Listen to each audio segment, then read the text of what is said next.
Nagtungo nga pala ako dito sa MJ Garments na matatagpuan sa Bukal, Barangay Bukal, Tansak, Cavite. Sila nga pala yung pinagtatiwalaan ko na magtahi ng aking uniforme sa darating na pasukan.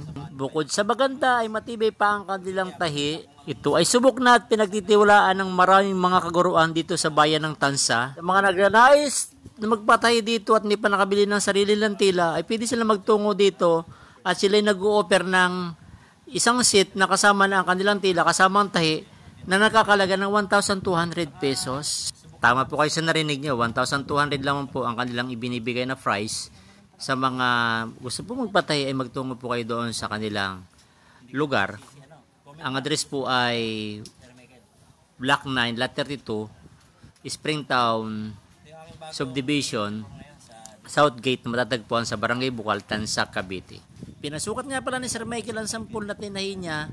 At ang sampul na to ay ginawa ko na rin sukat ng aking uniforme. Diba ang ganda? Kasi gawang Sir Michael yan. Yun po, mga mamenser, pinatay ko na lahat ang aking uniforme para pagdating ng pasukan ay wala na akong poproblemahin. Kundi ang asikasuhin ko naman pag malapit ng pasukan ay yung tinatawag na brigada eskwela.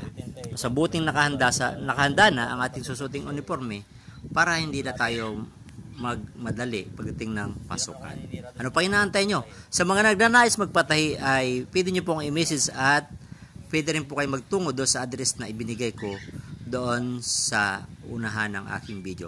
Sana po ay makatulong ito sa inyo para sa pagpapasya sa pagpapatahi ng inyong uniforme. Salamat!